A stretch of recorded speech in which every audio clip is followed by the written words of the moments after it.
Berjumpa lagi dengan Albarak. Kita lanjutkan cerita Budak Bayangan. Jangan lupa share, like, komen, dan subscribe. Budak Bayangan bab 1916, membakar jembatan. Beberapa saat kemudian, Blood Sister lolos dari gelombang kekejian, meluncur puluhan meter ke belakang di permukaan tulang kuno yang licin.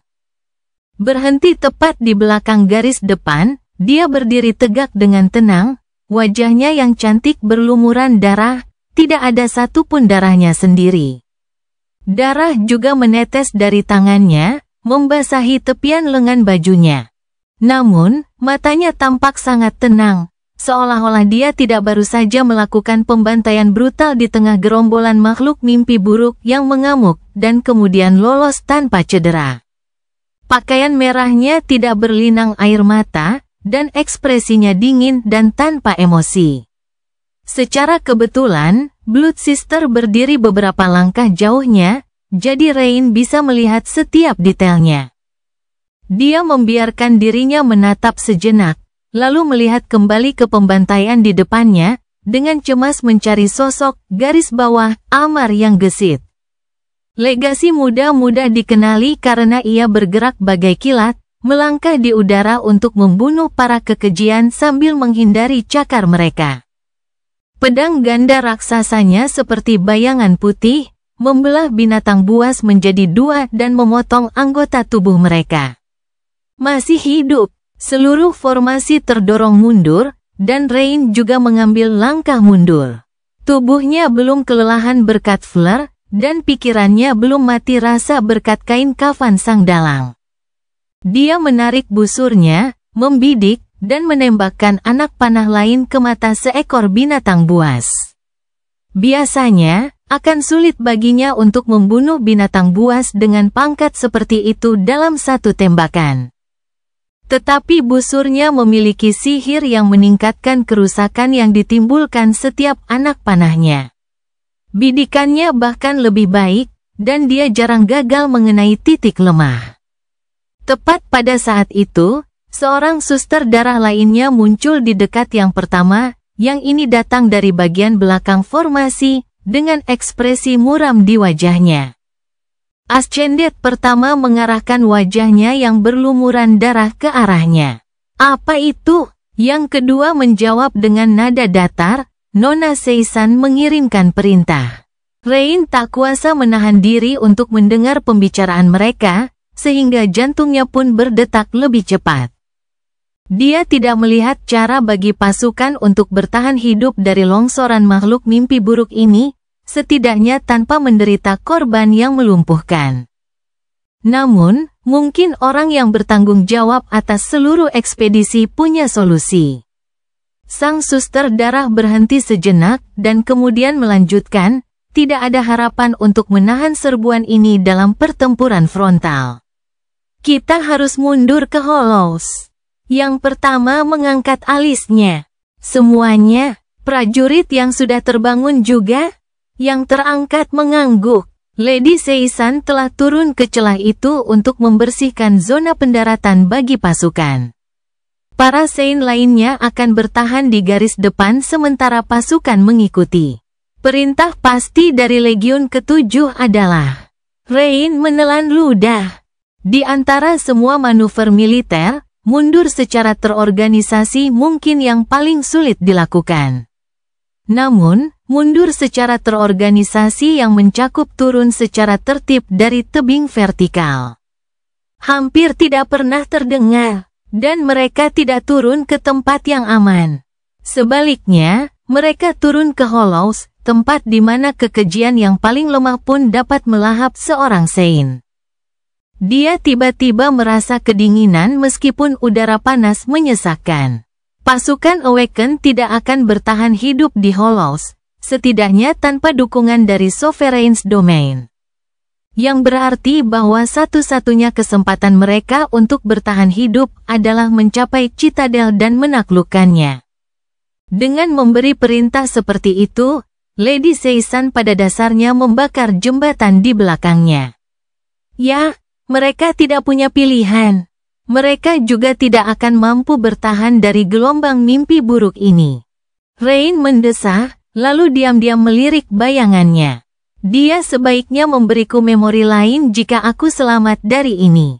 2 memori, bahkan. Tak lama kemudian, terdengar suara trompet perang, dan pasukan Song memulai proses yang mengerikan dan melelahkan untuk mundur ke celah yang luas itu.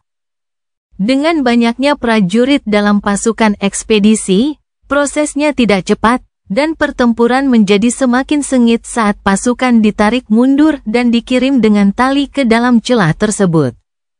Korps teknik dengan cepat mendirikan platform bergerak untuk mempercepat proses, dan mereka yang memiliki kemampuan aspek yang dapat membantu penurunan dipanggil kembali ke belakang. Terkepung dari semua sisi, pasukan Song perlahan mundur di bawah serangan serbuan makhluk mimpi buruk yang tak ada habisnya. Jika mereka terlalu lambat, mereka akan ditelan oleh banjir kekejian. Jika mereka terlalu cepat, formasi yang rapuh itu akan runtuh, dan banyak prajurit akan terdorong ke jurang, menemukan kematian yang mengerikan setelah jatuh lama. Sungai darah mengalir deras ke permukaan putih tulang kuno itu. Di tengah semua itu, Rain dan kelompoknya entah bagaimana tetap hidup. Fleur kehabisan esensi dan berhenti menyembuhkan para prajurit, hanya menggunakan kemampuan tertidurnya untuk membantu mereka tetap bertarung. Rai tersandung pada suatu titik, sengsara dan memeluk luka yang mengerikan.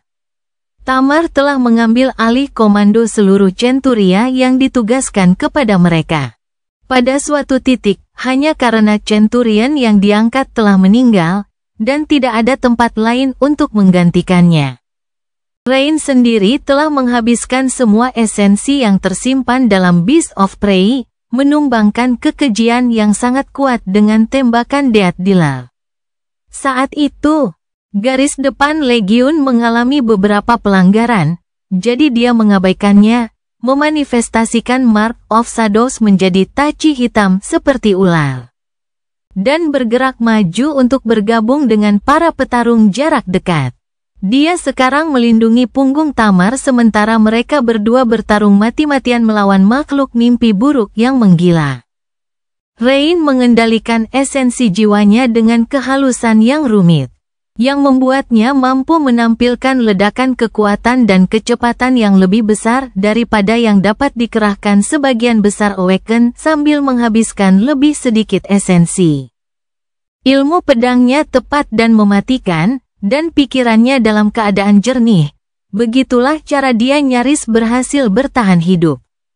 Legiun ke-7 adalah salah satu pasukan terakhir yang turun ke celah itu.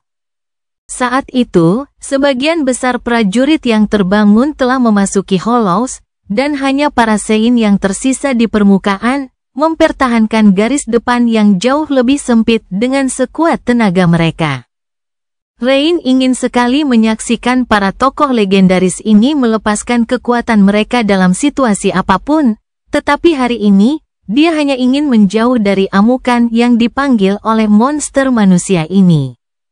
Bisakah mereka disebut manusia? Dari beberapa pandangan sekilas yang ia tangkap, para orang suci jauh lebih dekat dengan para dewa. Bangunlah, Rani! Tamar, yang berlumuran darah monster dan pucat seperti hantu, mendorongnya ke atas platform kayu yang goyang lalu menyeret Rai dan Fleur untuk mengikutinya. Sekitar 100 tentara lainnya memadati peron, yang kemudian mulai bergerak turun dengan tersentak-sentak. Tali-tali berderit, dan beberapa saat kemudian, permukaan tulang putih itu menyembunyikan medan perang dari pandangan mereka. Semua orang merasa tegang, senang bisa lolos dari pertempuran yang mengerikan itu, tetapi juga khawatir tentang kekokohan peron dan waspada terhadap apa yang akan terjadi selanjutnya. Rain mendesah lelah, lalu merangkak ke tepi peron dengan keempat kakinya dan dengan hati-hati melihat ke bawah. Di sana, jauh di bawah, para Hollow sedang menunggu mereka, penuh kegelapan dan teror. Budak Bayangan bab 1917, promosi cepat. Begitu platform melewati lebarnya lubang berpori, mereka dikelilingi oleh kekosongan dari semua sisi. Hollow yang luas terbentang di bawah mereka, tenggelam dalam kegelapan. Di sana-sini, pilar cahaya yang bersinar jatuh dari celah-celah kubahnya dan menerangi hutan kuno. Tak seorang pun tahu kengerian tak terkatakan apa yang tersembunyi di balik kanopi merahnya yang tak tertembus, jadi para prajurit menggigil. Mencoba menjauhkan diri dari tepian platform sejauh mungkin. Rain hanya duduk di atas kayu yang berderit, mencoba mengatur napas. Dia memang melihat pemandangan asing di bawahnya, tetapi hanya sesaat. Pemburu berpengalaman seperti dia tahu untuk tidak menatap alam mimpi terlalu dekat. Jangan sampai ada sesuatu yang balas menatap. Dia menatap Ray. Bagaimana lukamu? Pemuda itu pucat dan pendiam, tidak seperti biasanya. Fleur sedang merawatnya, tetapi karena kadar zat yang ada dalam tubuhnya rendah, prosesnya memakan waktu. Pria muda itu memaksakan senyum yang tidak meyakinkan. Aku akan hidup. Lalu dia menunduk dan wajahnya semakin pucat, setidaknya sampai kita mencapai tanah. Tamar melepas helmnya dan duduk di dekat Rain, menyibakkan rambutnya yang berkeringat. Dia mengerutkan kening dan menatapnya dengan sinis. Mengapa kau khawatir? Kau pernah lolos dari Hollow sebelumnya, sebagai seorang sleeper dan benar-benar sendirian. Kau sekarang adalah seorang Awaken, dan kita dikelilingi oleh seluruh pasukan. Ray menatapnya dengan muram. Jangan ingatkan aku masih mimpi buruk tentang hari itu. Maksudku, aku pasti akan mengalaminya, jika aku bisa bermimpi. Prajurit lainnya mendengar percakapan mereka dan menoleh, menatap pemuda itu dengan tak percaya. Benarkah itu? Ray, kau selamat dari Hollow sebagai seorang sleeper? Ray tampak terkejut dengan pertanyaan itu. Apa? Tunggu, bukankah aku sudah menghibur kalian dengan kisah menakjubkan tentang titik balik matahari musim dingin yang dingin? Jika memang begitu, maka, ya, tentu saja. Dengarkan ini. Kejadiannya di suatu malam yang gelap dan suram. Dia mulai bercerita, membuat Rain meringis. Dia sudah mendengarnya diceritakan ulang setidaknya selusin kali, dan setiap cerita lebih sulit dipahami daripada yang sebelumnya. Namun, dia tidak bisa tidak memperhatikan bahwa ekspresi para prajurit sedikit mereda saat mereka mendengarkan Ray berbicara. Mereka semua ketakutan, dan mendengar bahwa 3 sleeper telah melarikan diri dari Hollows hidup-hidup memberi mereka sedikit penghiburan yang sangat dibutuhkan, dan mungkin bahkan sedikit harapan. Mungkin itulah alasan Tamar selalu menyinggung titik balik matahari musim dingin mereka. Ray juga teralihkan dari lukanya. Ih, licik banget sih. Gadis itu juga tahu bagaimana bersikap halus. Tak lama kemudian, platform itu mencapai tanah, dan mereka semua turun, sambil memandang sekeliling dengan waspada dan khawatir. Di sekeliling mereka, para prajurit yang babak belur dari pasukan ekspedisi itu tergeletak di tanah, beristirahat, atau dengan tergesa-gesa melahap makanan mereka. Yang terluka dirawat, yang meninggal atau hilang dihitung dan diratapi. Legiun ke-7, posisimu ada di depan. Mereka digiring ke suatu area tertentu dan dibiarkan sendiri untuk sementara waktu. Tidak seorang pun tahu berapa lama waktu istirahat ini akan berlangsung, jadi para prajurit tidak membuang waktu dan turun. Membongkar perbekalan mereka dan melepaskan baju zirah mereka untuk membalut luka-luka yang dangkal. Kelompok Tamar tidak berbeda. Menurutmu apa yang akan dilakukan para komandan sekarang?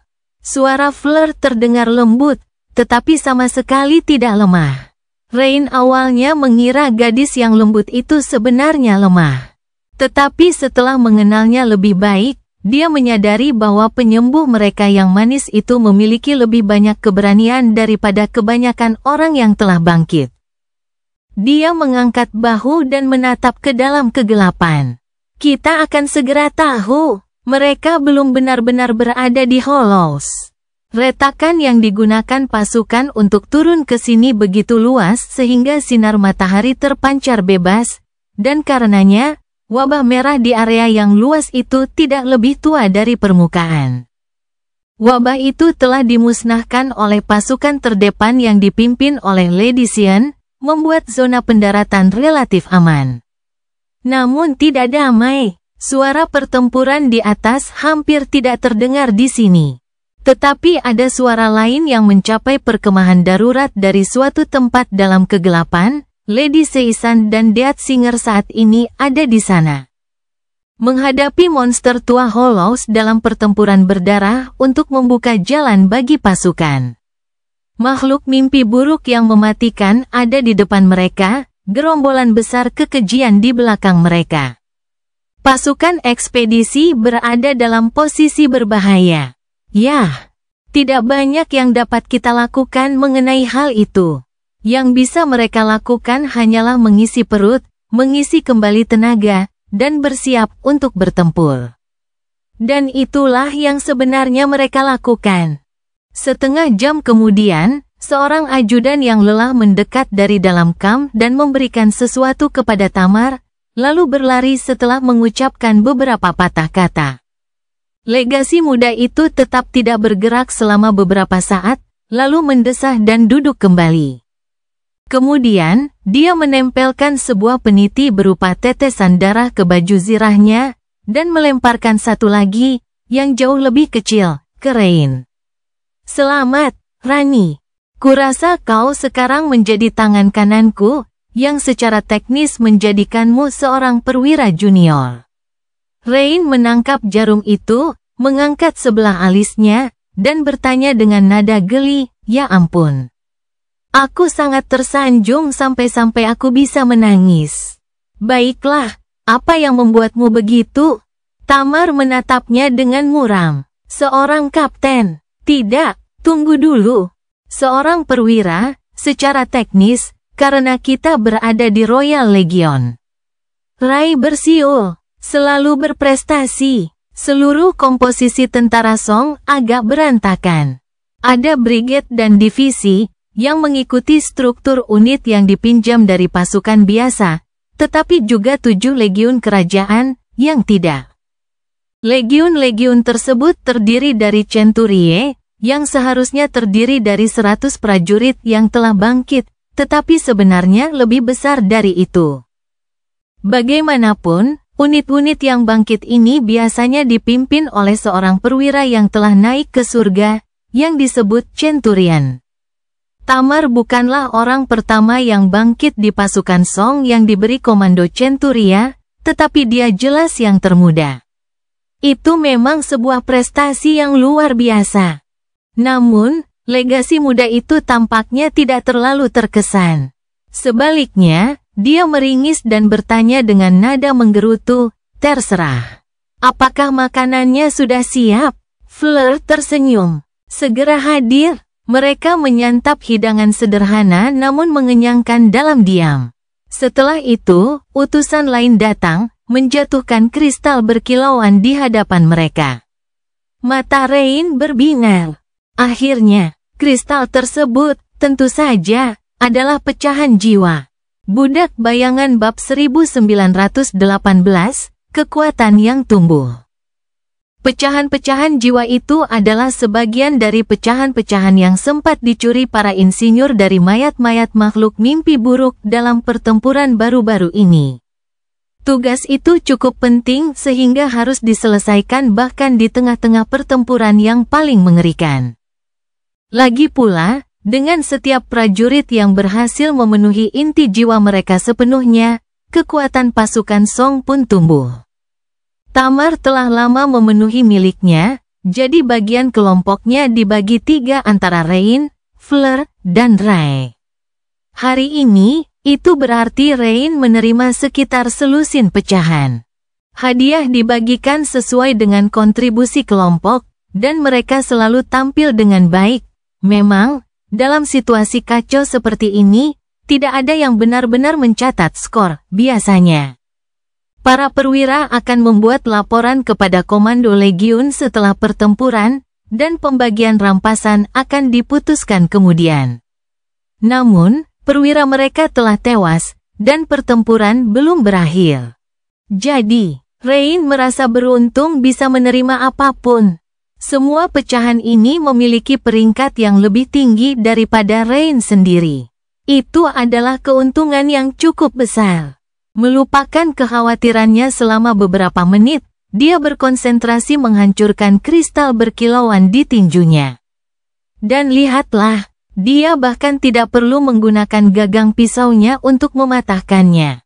Hanya kekuatan kebangkitannya saja sudah cukup. Aku tidak akan pernah terbiasa dengannya. Entah bagaimana senyum aneh muncul di wajah Rain. Dia belum lama bangkit, jadi hal baru memiliki kekuatan super belum kehilangan kilaunya. Dia menyukai perasaan menjadi kuat, menjadi berkuasa. Lagi pula, perasaan tidak berdaya itulah yang telah menanamkan dalam dirinya keinginan untuk melangkah di jalan kenaikan bertahun-tahun yang lalu, untuk memulai. Rain masih ingat hari ketika gerbang mimpi buruk terbuka di dekat sekolahnya dengan jelas. Kepanikan, wajah-wajah bingung para siswa, para guru yang mencoba terlihat tenang di depan anak-anak, tetapi tetap tidak bisa menyembunyikan rasa takut mereka. Dia seharusnya meninggal pada hari itu, kemungkinan besar. Namun, melalui liku takdir, entah bagaimana, dia selamat. Seorang prajurit yang bangkit muncul entah dari mana pada saat-saat terakhir, melindungi Rain dari serangan kekejian itu dan membunuhnya dengan satu tebasan pedangnya. Kenangan Rain tentang Awaken itu anehnya kabur. Yah, itu tidak terlalu mengejutkan, mengingat tatapan mentalnya saat itu. Dia samar-samar mengingat baju besi hitam yang anggun, siluet feminin, dan ketidakpedulian dingin yang ditunjukkan wanita tak dikenal itu saat membantai satu demi satu Nigma creatures, tidak membiarkan satupun lewat. Pada akhirnya, tidak ada satupun murid yang meninggal. Para guru juga selamat. Dan Rain menyadari bahwa ia tidak ingin merasa lemah lagi. Demi orang tuanya, demi saudara-saudaranya, dan demi dirinya sendiri. Jalannya menuju kebangkitan merupakan jalan yang panjang dan brutal. Dia sering mengeluh dan memarahi gurunya atas kejenakaan dan tuntutannya yang tidak masuk akal, bertanya-tanya mengapa dia harus menanggung semua kesedihan itu. Tetapi dia tidak pernah menyesali keputusannya untuk berjuang demi kekuatan, dan tidak pernah menyesali menyetujui tawaran gurunya. Bahkan jika Rain meninggal di tanah terkutuk ini, dia mungkin akan tetap mati dengan perasaan puas karena telah memilih kekuatan daripada kelemahan. Kekuatan, sedikit memabukkan, seperti obat yang manis. Dan dengan setiap pecahan jiwa yang diserapnya, Rain tumbuh lebih kuat. Peningkatannya kecil dan bertahap, tetapi terlihat. Terutama sekarang karena dia telah menyerap hampir 200 dari mereka. Karena sebagian besar, jika tidak semua, makhluk mimpi buruk di Godgrave memiliki pangkat lebih tinggi daripada Rain, intinya seharusnya sudah mendekati saturasi penuh. Hal yang sama mungkin juga berlaku untuk sebagian besar prajurit yang terbangun dari pasukan Song. Dia masih belum jelas tentang cara naik tanpa bantuan mantra. Tetapi peningkatan kekuatan keseluruhan ini sangat diterima. Apa maksudmu dengan seringai bodoh itu, Rani? Sambil menghancurkan pecahan jiwa terakhir, Rain melirik Light dan mengedipkan mata padanya. Itu, oh, aku senang menjadi pemanah. Bagaimana tugas garis depan memperlakukanmu, bocah siluman? Dia menggertakkan giginya dan mendesis marah. Hei, itu pukulan rendah. Dia hanya tertawa.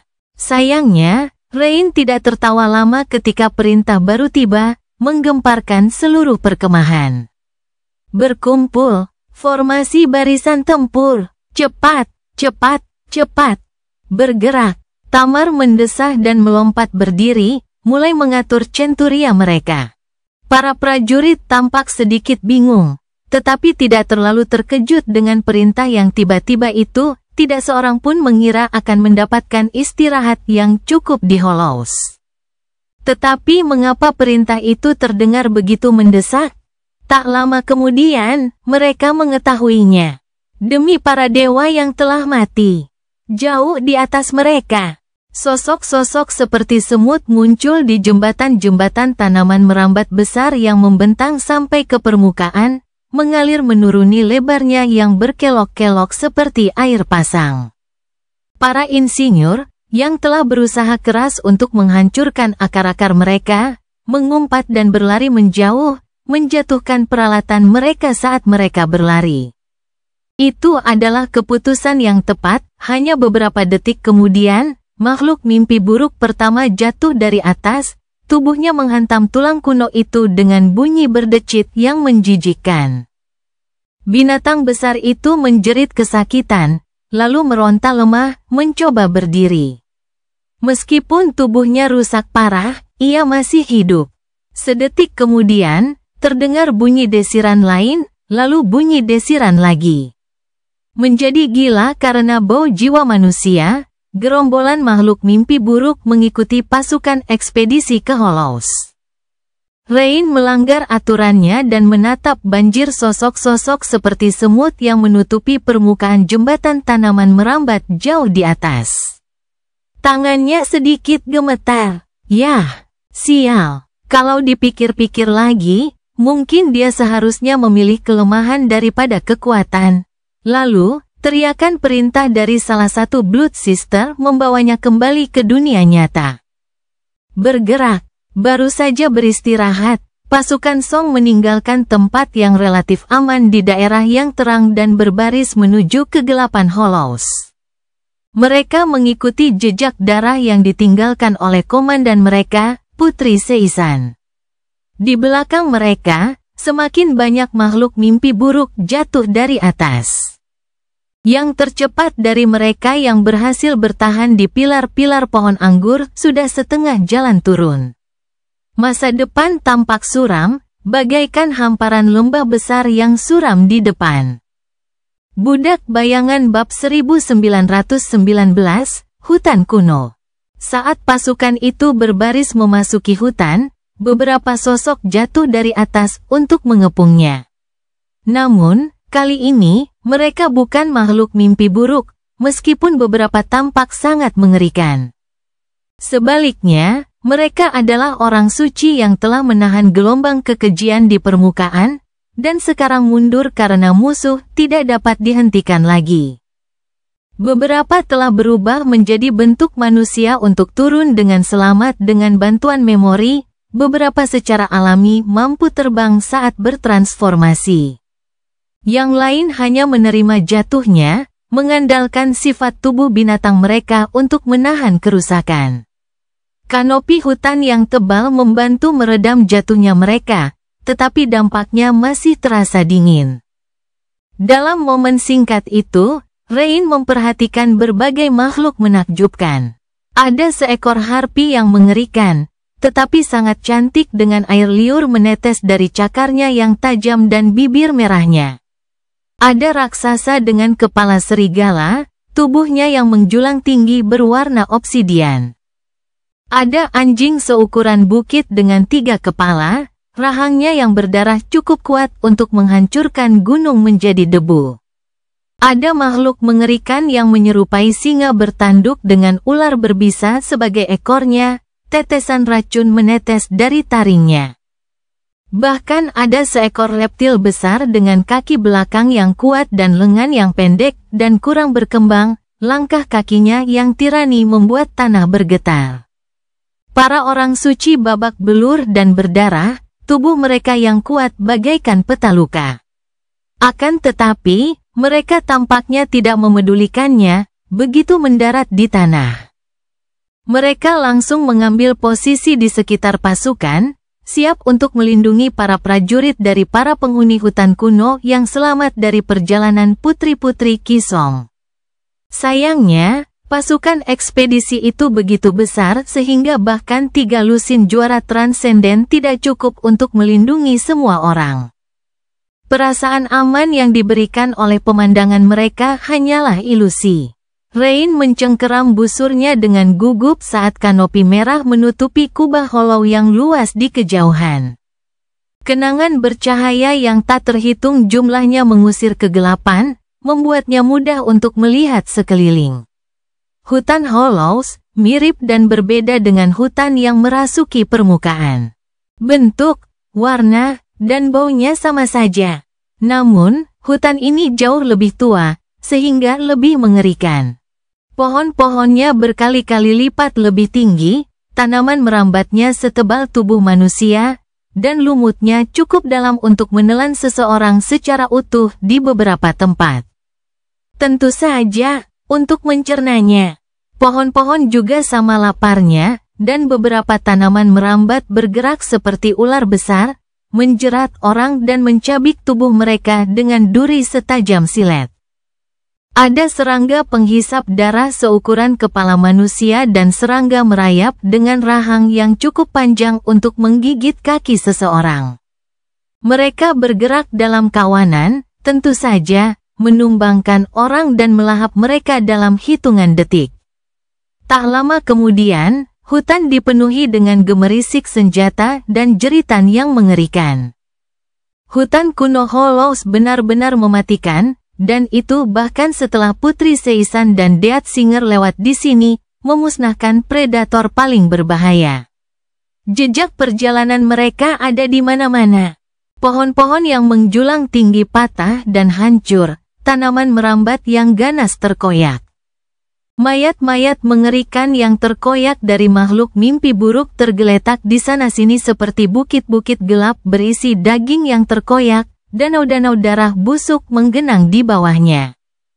Di beberapa tempat, seluruh hamparan hutan hancur seluruhnya, seakan-akan badai telah lewat di sana.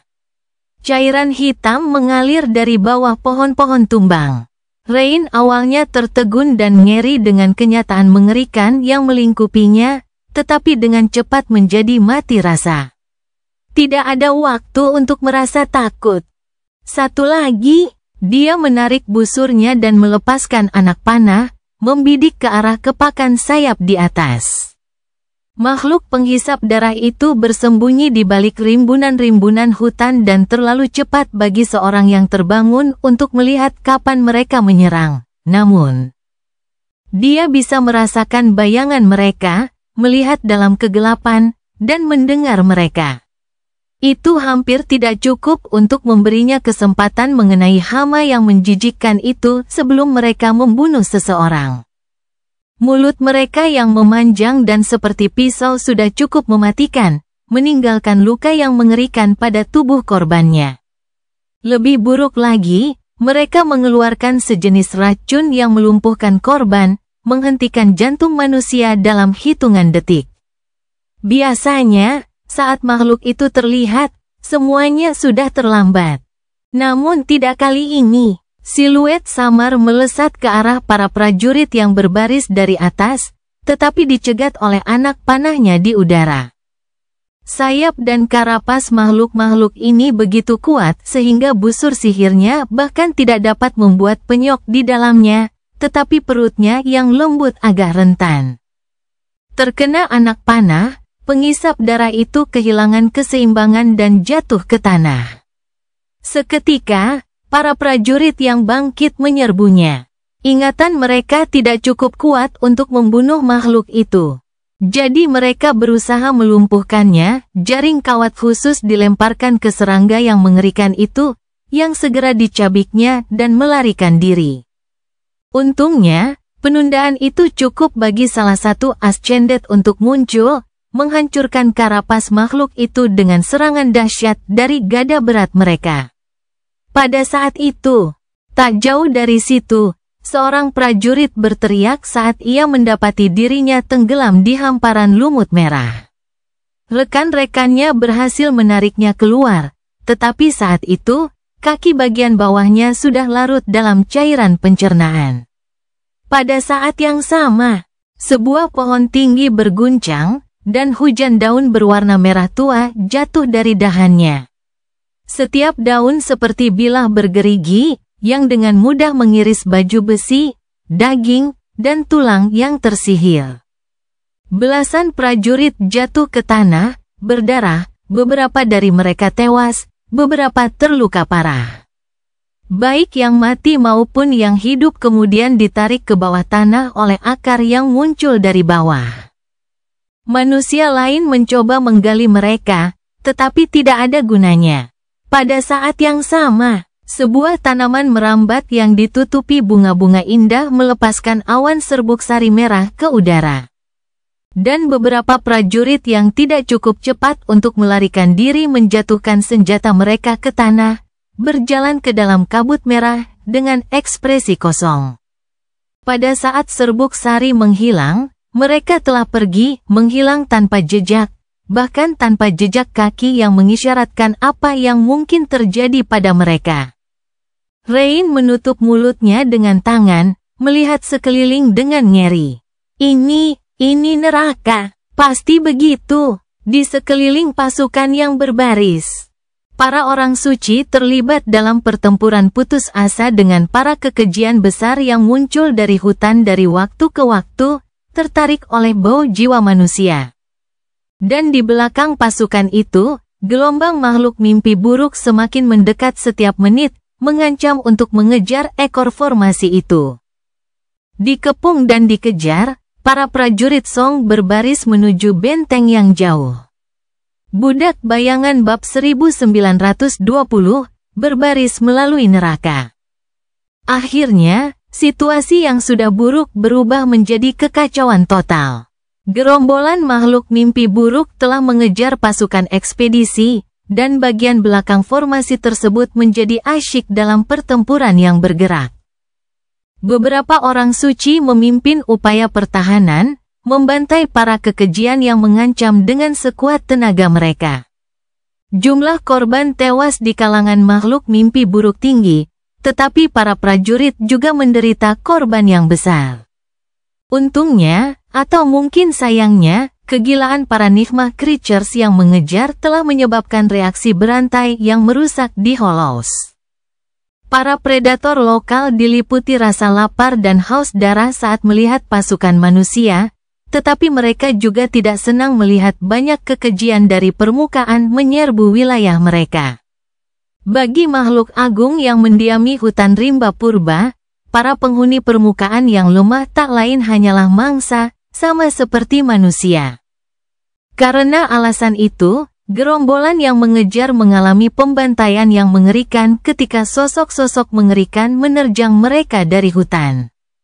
Para predator kuno menjadi marah karena bau darah, membantai semua yang bisa mereka lihat dengan kekejaman yang mengerikan. Beberapa dari mereka juga jatuh, terkubur di bawah longsoran monster-monster yang mengerikan. Pertikaian internal antara penguasa Hollows yang sah dan para penghuni permukaan yang menyerbu mengurangi sebagian tekanan pada pasukan, tetapi tidak banyak. Pasukan ekspedisi masih bersimbah darah, jumlah mereka tidak terlalu banyak, tetapi lebih banyak dari sebelumnya. Orang-orang yang terjebak dalam neraka mengerikan ini segera menyadari bahwa mereka kehilangan cahaya langit yang mematikan dan tak terduga. Siapa yang mengira? Sementara itu, Rain merindukan kejenakaan aneh dan cerita konyol gurunya. Selama 4 tahun terakhir, dia telah melalui banyak situasi yang menakutkan. Memburu makhluk mimpi buruk sebagai seorang gadis biasa bukanlah pekerjaan yang aman. Tetapi dia selalu ada di sana, bersamanya, membimbingnya melewati cobaan yang sulit dan merawatnya saat dia merasa tersesat. Dia masih bersamanya, bersembunyi dalam bayangannya, tetapi karena mereka dikelilingi oleh ribuan tentara, gurunya tidak dapat berbicara. Meskipun Rain tidak akan pernah mengakuinya, dia akan senang mendengarnya menceritakan kisah yang sangat tidak masuk akal dengan wajah serius saat ini. Mari kita lihat. Sambil bernapas dengan berat, dia membantu, lamar mengatasi kutu raksasa yang menerjang mereka dari sebuah dahan dan menilai berapa banyak saripati yang tersisa. Salah satu keuntungan tidak memiliki aspek adalah dia jarang kehabisan aspek, tidak seperti Awaken lainnya. Jadi, Rain baik-baik saja untuk saat ini. Apa yang akan dia katakan dalam situasi ini? Mungkin seperti, apa, ini bukan apa-apa. Apa aku pernah bercerita tentang saat aku masuk ke sarang teror terkutuk dan mencuri telurnya? Sebenarnya aku sedang mencari buah lezat untuk disuguhkan kepada seseorang yang spesial, tapi sarang itu menghalangi. Sebenarnya, dia mungkin benar-benar menceritakan hal itu padanya. Atau, The Hollows, oh, aku pernah ke sana. Berkencan, semacam itu. Dengan Lady Changing Star. Siapa pacarku? Meski dalam situasi yang mengerikan, Rain tersenyum miring. Ya benar, dia sebenarnya bisa percaya kalau gurunya pernah mencuri dari teror terkutuk. Dia memang terlihat seperti bajingan yang mencoba melakukan kegilaan seperti itu, tapi yang terakhir itu terlalu menggelikan bahkan menurut standarnya. Mewujudkan anak panah lain di tabung panah ajaibnya, dia memasangnya pada tali busurnya dan mengambil napas dalam-dalam. Kita bertahan saja. Percayalah pada Lady Seisan, dia tidak akan memimpin pasukannya menuju kehancuran. Kalau bukan karena dia pemimpin yang berbudi luhur. Setidaknya karena dia membutuhkan pasukan itu untuk melawan kekuatan domain pedang di masa mendatang. Benteng itu pasti tidak jauh lagi sekarang. Dan ternyata tidak. Beberapa waktu kemudian, Legiun ke-7 dikirim ke bagian belakang formasi. Mereka menguatkan hati dan terjun ke dalam pertumpahan darah, mundur perlahan sambil menahan gerombolan Nigma Creatures yang mengamuk. Para Sein bertempur agak jauh, memecah arus, sementara para prajurit bertugas sebagai perisai formasi. Dalam beberapa hal, jauh lebih berbahaya di sini. Di bagian belakang pasukan yang melarikan diri, itu karena para kekejian itu banyak jumlahnya dan menjadi gila karena nafsu mereka terhadap jiwa manusia dan karena teror para makhluk agung yang mengamuk di gerombolan yang jauh di belakang. Di antara para penguasa kuno Hollow dan para prajurit manusia, makhluk mimpi buruk yang tak terhitung jumlahnya telah terbunuh, dan semakin banyak yang mati setiap menit. Namun, dalam hal lain, melawan mereka jauh lebih aman daripada berbaris lebih jauh ke dalam formasi pasukan. Itu karena sebagian besar bahaya yang bersembunyi di hutan kuno, seperti kengerian penghisap darah, daun-daun yang jatuh setajam silet, bercak-bercak lumut pemakan manusia, dan awan serbuk sari merah tua, akan ditangani atau setidaknya ditemukan oleh mereka yang berbaris di garis depan. Setelah menahan banjir kekejian untuk beberapa saat, Legiun ke-7 dirotasi ke kepala barisan. Saat itu tentara sudah hampir menangkap putri-putri Kisong.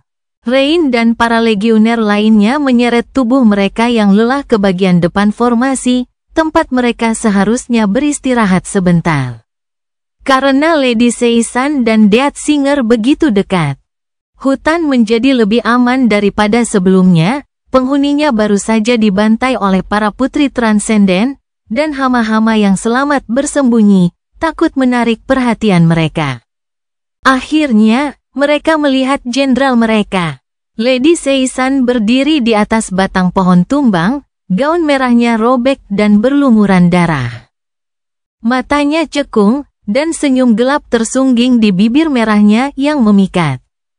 Kakaknya bersandar di batang pohon, meringkuk dan menutupi wajahnya dengan tudung jubah hitamnya. Rain penasaran ingin tahu apa yang sedang mereka lihat. Di depan, di balik pohon tumbang, hutan menyusut, memperlihatkan tanah lapang yang luas. Dan di sana, di kejauhan, dia akhirnya bisa melihat benteng. Cerita bersambung. Jangan lupa share, like, komen, dan subscribe agar tidak ketinggalan cerita selanjutnya.